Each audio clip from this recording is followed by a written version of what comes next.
Hello，大家好，又係我卡卡老師啊。今日想同大家分享一下，就係小朋友計數啦。好多家長同我講咧，話小朋友計數喎，咁咧教極佢咧，佢都唔識。唔好講減數啦，淨係講加數，加嘅概念佢都未掌握得到，咁點算咧？於是乎咧，佢就俾好多練習去做啦。由1到10以內嘅加數啦。或者係又加啲減數啦，佢話教識咗佢計到2條，轉頭又唔識咯喎，咁究竟點解呢？咁今日咧就同大家分享一下啦。以我嘅經驗嚟講咧，小朋友可能唔係唔識，你應該講話佢其實未理解到個概念。咩概念？就係加嘅概念啦。其實加嘅概念係好複雜嘅一樣嘢，你俾個數字佢1加1。佢係背咗呢一個概念就等於2，但係如果你根本未令佢完全理解到加呢個概念嘅話，其實佢只不過係同你背咗個數學，就好似我哋背乘數表一樣啦。咁點樣先至可以令到小朋友喺加嘅概念嗰度得到掌握而又明白呢？咁我哋就用啲方法咯，就係用實物啦。點樣用實物？例如你平時同佢食茶點、食餅乾，你俾咗1塊佢，你問佢仲要唔要？佢話要喎，要多幾多？要多2塊，咁你就你有1塊，再加多2塊，咁其實而家呢度有幾多塊啊？咁你就要出一啲數學嘅詞彙啦，例如加、等於、總共有幾多？呢啲都係數學嘅詞彙嚟嘅喎。咁若果你喺平時嘅練習裏面冇加呢啲嘅數學詞彙俾佢，咁去到計數先俾佢，其實對於佢嚟講真係背咗佢㗎咋。咁所以我哋可以做嘅方法就係喺佢日常生活裏面加啲實物嘅加數概念活動俾佢啦。例如我哋去買嘢，可能我哋買蘋果，我哋要買3個。媽媽攞咗2個，仲爭1個喎，加多1個先至係。咁你咪可以教佢咯。我有2個，而家加多1個，數下有幾個先？1、2、3， 3個。原來2個加1個就係3個，越加會越多喎。咁呢個概念係要透過我哋成人用把嘴巴話俾佢知，越加會越多喎。咁呢啲就要靠我哋啦。除咗呢樣之外，可能你會話去計數嘅時候，我哋冇可能成日用嘴巴去講㗎嘛，因為幼稚園就可能得啦，去到小學咁唔可以咁樣㗎嘛。咁我哋可以點做呢？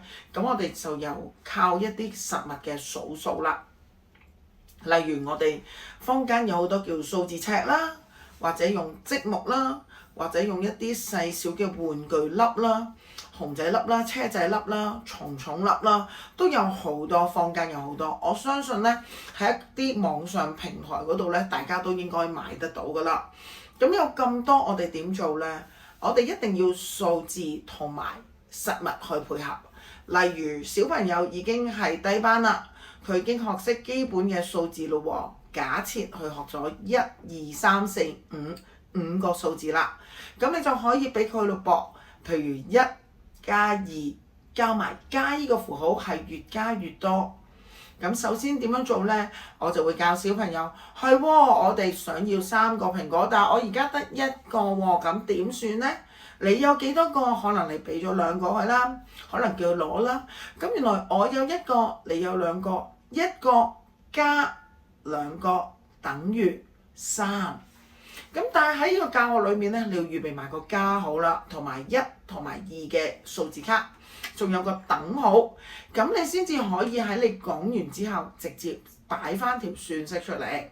有陣時喺呢啲操作上面，我唔建議你即刻寫出嚟，我係建議你用數字卡或者係符號卡，因為咁樣小朋友會將件事係好深刻咁記咗喺個腦裏面，係要攞個加號出嚟。咁等佢掌握咗之後，你先至慢慢將佢係變成寫。咁小朋友將件事像化咗入個腦袋裏面，咁就會易記好多㗎啦。不過教嘅時候都有少少秘訣㗎喎，特別係個2字。當你教2同埋教2個嘅時候，講係不一樣，所以好多時我會教1加1先。掌握咗嘅時候，我會教1加2。咁我咧就好少會將2個同埋2混埋一齊講嘅。但係當你有機會嘅時候，你就要教佢原來2有另外一個講法叫做2個。咁所以咧，我哋有陣時會話唔會話2個橙係2個橙或者2個蘋果。咁呢啲我哋都要教佢嘅噃。咁你當佢明白咗呢樣嘢之後，咁你就等佢通咗2同2係一樣，咁就唔會令到佢喺學習嘅時候發現媽媽講2，但係點解呢個2字出嚟呢？咁呢一個呢係需要去理解，需要去認佢知道嘅。咁除咗紙之外，我哋仲有冇其他工具可以用啊？有喎，數字尺。數字尺屋企如果冇嘅唔緊要，可以去網站買啦，或者自己畫都得㗎。其實好簡單，畫一條線，上面有好多個點點，每一點嘅距離差唔多遠，跟住喺個點點上面寫住1，第二個點點寫2，1、2、3、4、5、6、7、8、9、10，寫到去10就好足夠㗎啦。因為小朋友當佢掌握咗1到10之後，你哋要去教佢10以外嘅，其實就要教埋佢心算㗎啦。咁你教佢1至10，咁你首先將隻熊仔或者係架車仔，我今日個數式係2加3，咁擺去個2加3，咁我哋第一個數字係2，擺去2嗰度先，加3喎，原來我去加多3個巴士站啊，行多3步，跳，去到咩字啊？原來就係等於5啦，等於5啦，咁你就可以教佢個加數嘅概念啦。咁當佢掌握咗用實物，跟住再掌握咗再進階用埋數字尺，跟住再進階嘅時候就係要教佢哋用心算咯噃。咁細個小朋友可能未必完全掌握得到，但係你可以教佢用翻2加3嚟講。咁你就可以話俾佢知個心入邊有2啦，將第一個數目字擺喺個心嗰度，跟住再加3喎，跳3步，加多3係幾多呢？咁佢慢慢就會計到5啦。再大啲嘅時候，佢掌握得多啲，你就可以將嗰個數式，例如2加3等於5，咁你就可以2同3加埋係等於幾多？咁你就可以教佢將大嗰個數目字擺喺心裏面，跟住再配合佢日常實物又好，手指又好，咁就教佢將3擺喺心裏面，仲有2喎，4、5加埋等於5啦。咁你就可以幫助到佢計數啦，亦都慢慢進階到心算，跟住再進階咧就等佢再大嗰啲先至再同大家分享啦。不過都有少少提示嘅，小朋友喺做心算嘅時候，你記住要佢掌握咗先。好多時細嘅時候，我唔建議咁快出去用手指去計，因為太過依賴。佢依賴咗之後，佢未理解到 concept， 未理解到個概念，佢就依賴咗用手指。咁所以首先記住用啲實物，用啲工具，俾佢操作，親手去讀，去計數。否則小朋友喺個概念上唔會咁容易將佢記入咗個腦袋嗰度，會將佢像化咗。咁所以記住同佢計數嘅時候，盡量攞多啲實物，攞啲積木又好，車仔又好，佢嘅中意嘅玩具都好，咁你攞足夠嘅數量就夠㗎啦。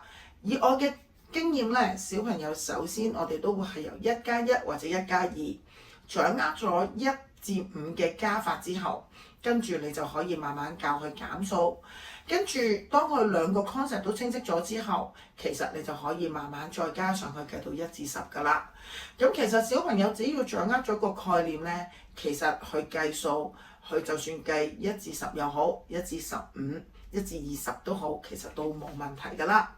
咁呢個係我少少嘅分享啦。如果大家日後亦都有啲問題啊，或者又喺同小朋友教嘅時候遇到一啲問題啦，或者又有啲你嘅心得，都可以喺下邊留言同我哋分享返喎。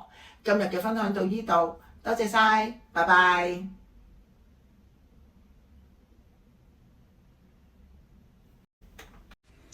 如果大家鍾意我條片嘅話，記住撳 like、subscribe 同埋撳埋個鐘仔啦。